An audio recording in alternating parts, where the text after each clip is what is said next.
zuk. Zer, Jodas, handiagoa tío. izanen duzu. Venga, tío.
Bai.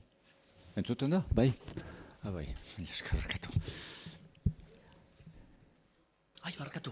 Igual ukitu behar. Ni bitz. Moia, Egunon beraz eta ongi etorri, mil esker etorririk. Beti da berri on bat. Joseba Sarrenandiaren liburu bat aurkeztea beti da interesgarri eta berri ona. Eta gaur ere horixe dugu, lehengo urtean Habanako gaukaria horitzen zate, bizitza ez da debalde. Horren segida izan nahi zuena, baina azkenian ez da hain segidakoa kronologikoki, ze tarte bat utzi zuen, maiatzean bukatu zuen, jazko maiatzean, eta orain aurkezten den berri hau, Habanako gaukaria beti ere, eta airea ez da debalde, jazko azkeneko hilabeteak eta urtengo lehenbiziko biak ere horiek hartzen ditu, eta ez dakigu segidarik izanen duen, baina behintzat gaukareari lotua aspaldi honetan dugu gure idazlea, eta beti bezala interesgarri, mamitsu, zer pentsa ematen duten gogoetak kaleratuz. Gaurko aurkezpena, pentsatu dugu berezia zenez, eta bi persona egoki baino egokiagoak, gonbidatu ditugu aurkeztea, batetik Jose Mari Iturralde, idazlea izateaz gain, badakizue literatur kritikoa ere badela, eta nola ez, Joseba Serrenandiaren bide beretik ibilitakoa pot bandan eta aspaldiko adiskidea. Eta bestetik, lan honen edizioa zer da arduratu dena, Fernando Rey, itzultzaile idazlea ere bai, eta bera arduratu den edizioaz, hemen dago, biztan da, erdi-erdian. Nik uste niri dagokidala isiltzea eta zue hitza. Ez dakit norra hasiko den? Ni hasiko naiz. Zu? Bai. Fernando Rey.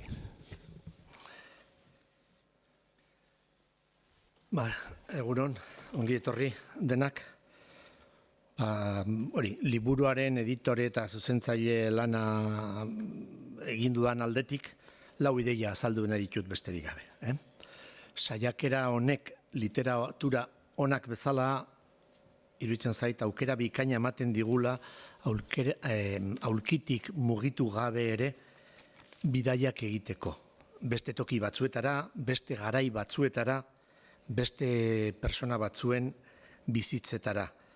Eta nien naiz hemengoa, eta iazko bizitzea ez alda oso arriskutsua. Liburuetan bezala, Sarrionaindiak tantaka dosi txikietan, egunkari baten gisan, zer pentsatua eta zer sentitua, ematen digu azaroan hasi eta otsailean bukatzen den gaukari honetan. Habanako gauetan Sarrionandiak idatzitakoa opari bihurtzen zaigu, eta mesanotxeko liburu egokia ematen digu iradokizunez betia.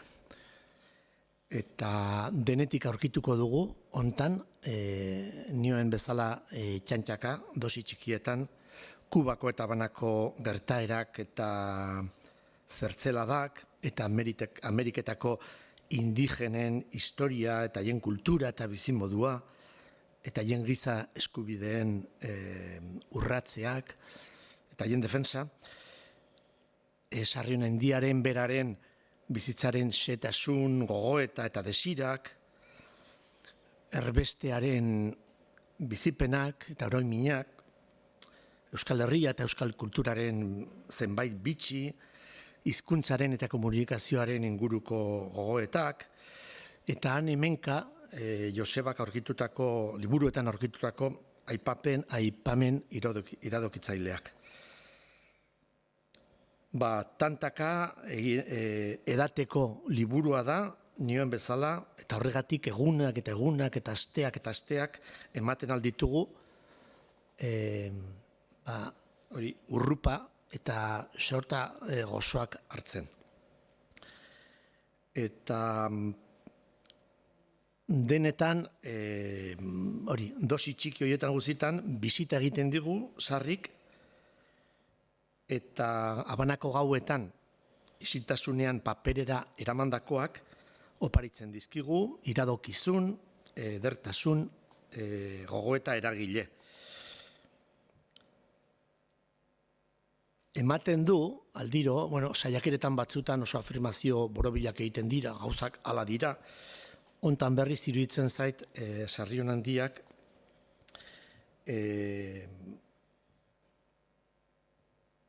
ez dela agertzen saiakera egile oro jakile, baizik eta oro iradokitzaile gehien bat. Ematen du, esaten digula, begira ze aurkitu dudan nik liburu hontan, begirat ze gertatu zitzaidan lehengo egunean. Zurekin konpartitu nahi nuke. Niri hau piztu zidan honek barrenean. Zuri ze pizten dizu. Orduan nolabait ere konpartitzen ditu 1000 gogoeta, 1000 detalle, 1000 liburuetan aurkitutako 1000 aipamen. Alde hortatik niri iruditzen zait oso liburu aberatsa dela. Eta bukatzeko bideia oso subjektiboak, berriz Joseba Sarrionandiarekin lan egiteko aukera izan dudan honetan, harekiko tratuan garbi ikusi ditudanak. Liburuan berean esaten du, ez dakitze egunetan, Batzuek hitzak ipintzen dituzte paperen gainean, beste batzuek paperak ipintzen dituzte hitzen gainean. Sarrionendia lehenbiziko hoietakoak dira. Lehenbizikoetakoa da garbi, hitzak eta aportazio handia egiten du eta jartzen digu paperen gainean.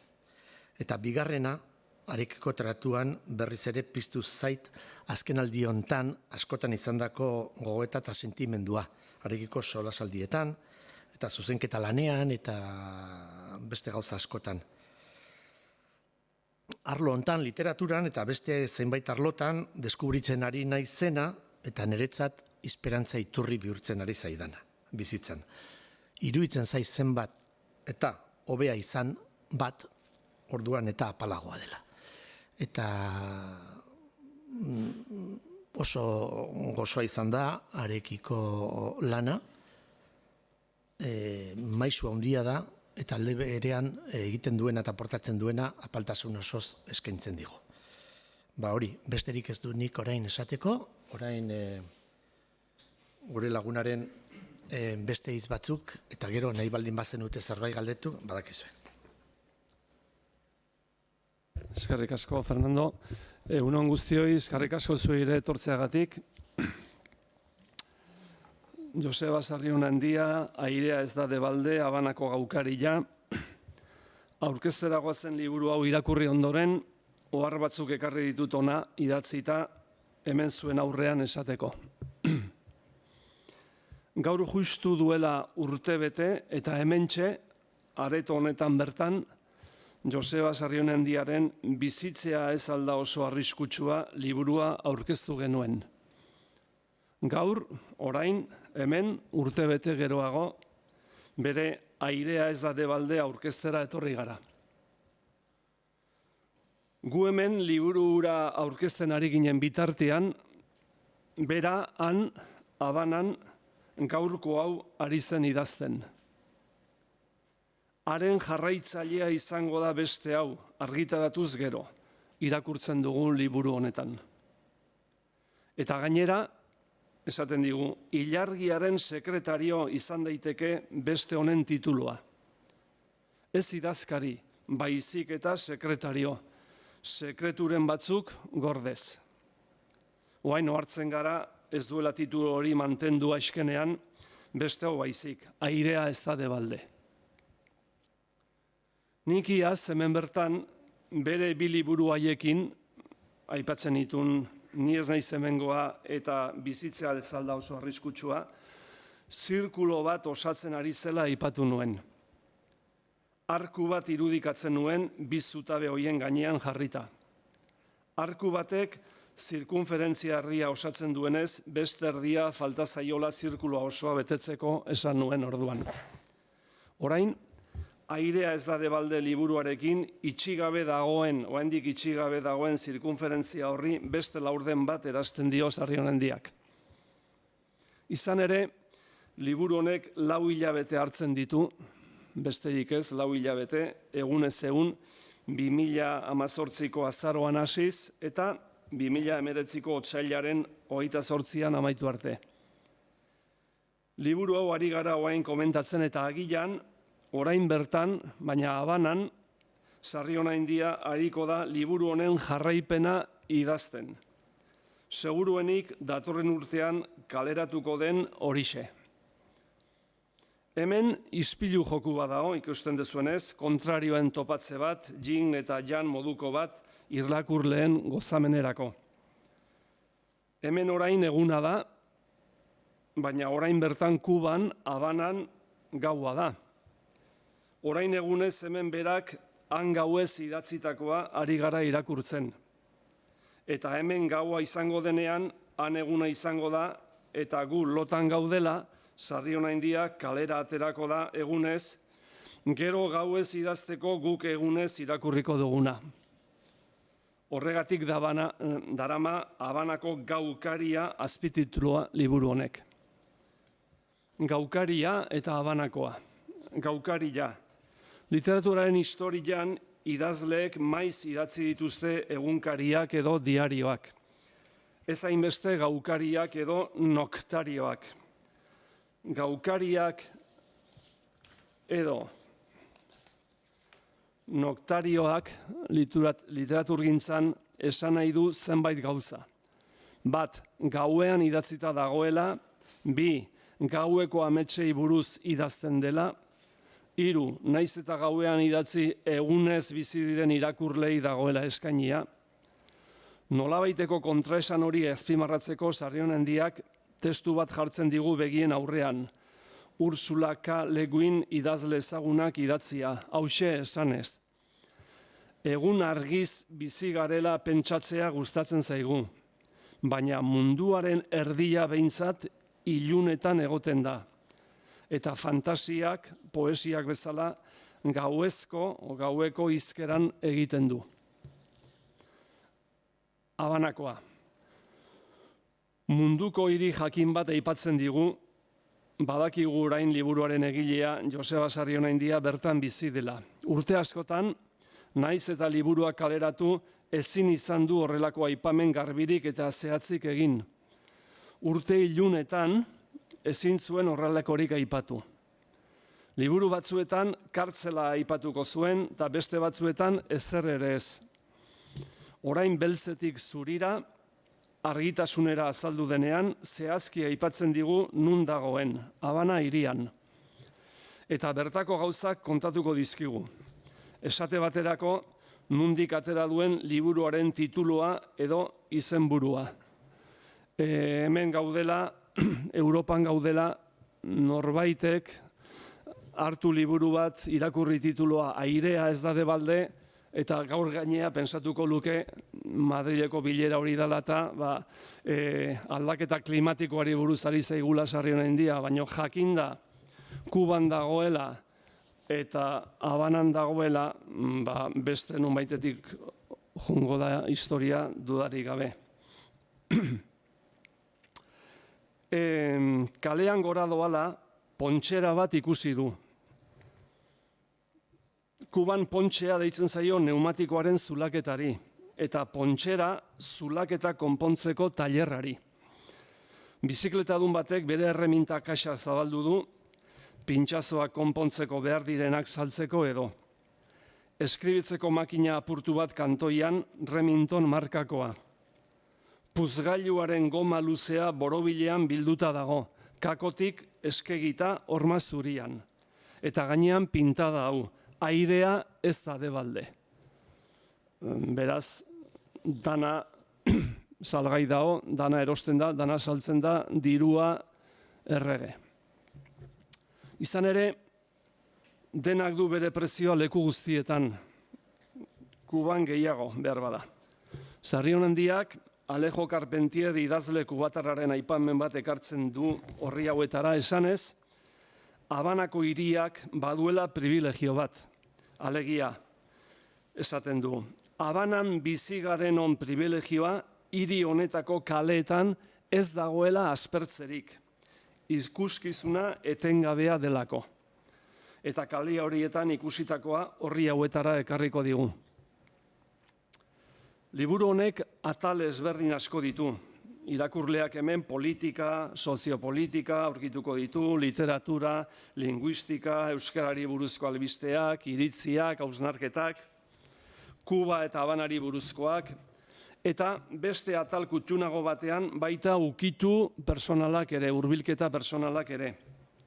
Eta beti ere Euskal Herriari begira dagoenez, idatzitako asko eta asko gure hemengo egoerarekin dago lotua. Euskal Herriko politika nola ez gertutik jarraitzen du, bere iritziak ematen ez da isilduko, irakurleari agian horietatik ugari asko ezagunak egingo zaizkio, beste batzuk ordea ez. Moroak gara behelaino artean eta lapur banden etika ala politika liburuak ezagutzen dituen irakurleak, bide ezagunetan mugituko da Airea ez da Debalde liburuan aurkituko dituen pasarte askorekin topo egingo duenean. Esate baterako, zer da herria? Herriaren kontzeptua, zer da? Galdetzen hasten denean. Sarrionandiak esaten du herriaren kontzeptua erreibindikatu egin behar dela. bere ambiguotasun sekulakoan, hain zuzen ere askotarikotasun horrexegatik. Jakina da zer diren besteak, esaten digu. Herria zer den erabakitze dago, oraindik. Eta kontzeptu hau gero, herri kolonizatua izatearekin lotzen du, euskara dela eta. Kolonizazioa zibilizatzea dela sinetsarazten zaie beti kolonizatuei. Euskara ez jakitea edo aztea, goi mailako ikasketa gradu bat dela pentsatu dute euskaldun askok. Euskara berezkoa eta etxekoa litzateke, erdara litzateke, ikasi beharrekoa eta unibertsala. Euskal idazlearen egoera ere aztertzen du orri hauetan. Horretarako, James Joycek asmatu zuen kaosmos hitza errepikatzen du. Kaos eta kosmos hitzetatik sortua. Esaten du idazle batzuek ez zutela mundua zer den kontatuz idazten, baizik eta errealitateriko euren harreman endredatu hori azaltzeko. Halaxe dio Sarrionandiak, euskal idazleek asumituta dugu irrealistak eta korrektuak izan behar dugula integrazio hierarkikoan onartuak izateko. Baina gure literatura ezinbestean da politika, gure hizkuntza bezala. Hemen ere herri kolonizatuaren zantzuak garbi ageri dira. Herriak, kolonizazioak, bandoak, bando politikoak, banderiak eta baita banderak ere aintzat hartzen ditu hainbat hausnarketa egiteko. Izardun bandera katalana, esate bateako estelada, zeinera, Kuban ibilitako marinel batek diseinatu zuen Kubako Errepublikaren bandera eredu hartuta. Zeineraren marra horri-gorriei hiruki urdinean 5 puntako izar zuria erantzirik. Bandera gallegoa ere eta baita himno gallegoa ere Habanan haizetaratu ziren lehenengoz. Mark Twain idazle estatu batuarrak proposamen hau egin zuen. Estatu batuen bandera aldatu beharko litzateke. Zerrenda zuriak beltzez pintatu eta izarren ordez buruezur bat ipini 2 hezur gurutzatuekin. Banderak direla, eta arazer dioen Sarrionandiak, oain zuek pentsatu badoz zaudeten esaldi honekin. Halaxe dio. Bandera beneratu eta gurtu egiten da Kuban, guk edozein bandera trapu zahartzat hartzeko joera dugun artean. Beste atal batean oso interesgarriak dira Kubaren historiarekin lotutako albisteak eta hausnarketak. Kontatzen dizkigun hoien artean pare bat ekarriko ditut hona, guztiz bitxi eta adierazgarri direlakoan. Bat, Alejandro Gil zine zuzendari kubatarrak egindako Inozentzia filma komentatzen digunean. Bertan, Espainia bere burua defenditzen beligerantea, injustua eta hiltzailea azaltzen da. Eta hau benetan gertatutako historia da, eta berak kontatzen digu pelikula honi buruz. Gonzalo de Castañón, funtzionario kolonial eta kazetariak, La Voz de Cuba periodikoa argitaratzen zuen. Kubatar independentismoaren aurkako periodikoa. 1870an hil zen kubatarren batekin dueloan Cayo Hueson. Eta independentziaren aldeko gerra Irland ja hasita zegoela, martiriaren alez lurperatu zuten gorpua Habanako espada kanposantuan. 1871ko azaroaren 23an, ostegun arratsaldez, medikuntzako ikasle batzuk hilerri horretan ibili ziren jolasean. Larun batean, gobernadorea bera joan zen kanposantura ikasle horiek Gonzalo de Castañonen hilobia laidoztatu zutelako zurrumurrua zabaldu zelako. Ta 45 ikasle atxilotu zituzten.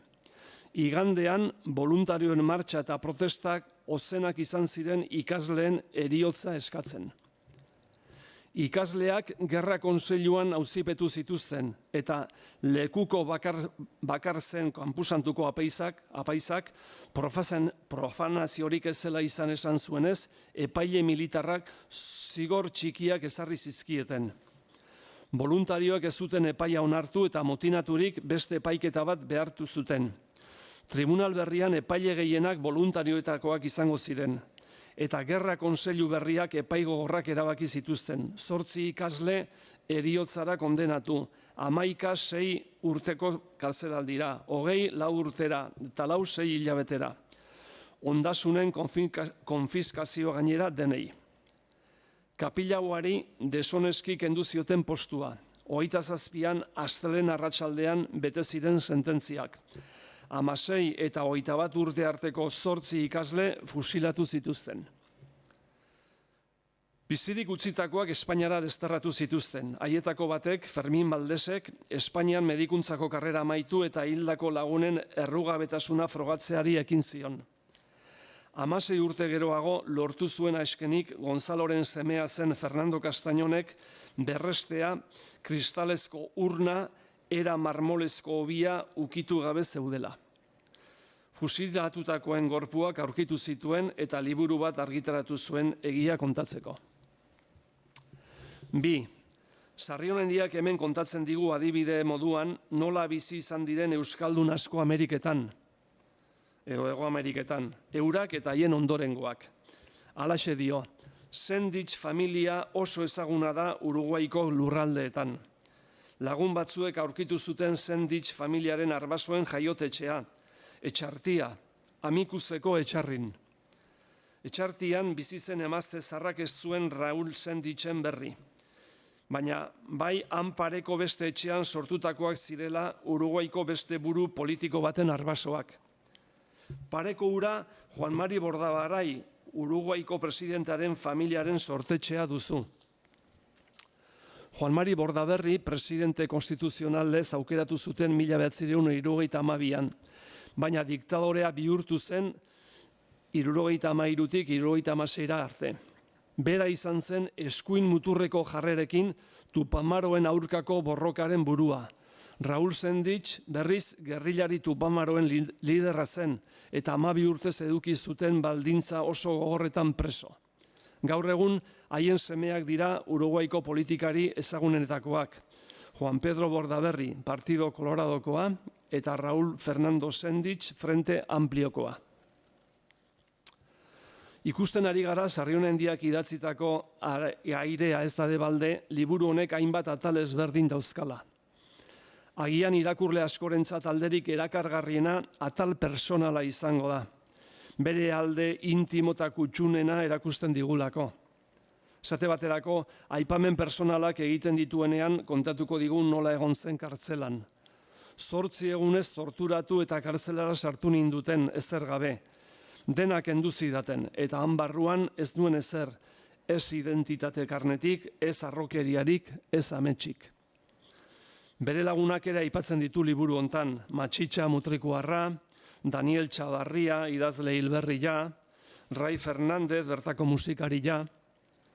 Bere familiare aipatzen du, Mikel semea, 15 urtekoa, Ainoa 4 urteko alaba, etxeko pasadizo umuretsuak erantziz, adibidez, Ainoarekin hizketan ari dela. Begira jostailu hau aita. Bera bakarrik ibiltzen da, ezta? Bai, automagikoa da. Edo beste pasadizo honetan. Zer izan nahi duzu handia zarenean? Komunista. Eta zertarako nahi duzu izan komunista? Ilargira joateko. Orduan komunista ez, kosmonauta izan nahiko duzu. Bai, kosmonauta. Beraz, badaude liburuan pasarte kutxun eta hunkigarriak. Bestelako Sarrionendia bat erakutsiko digutenak. Arratsaldean sortaldera ematen duen leioan pausatu zait kardantxiloa. Derrepentean hegalka hasi eta barrura sartu da, eta hormako euskarri batean geratu da. Lekuz kanpo dagoela konturatu da igual. Beste denbora eta beste mundu bateko txoria da agian.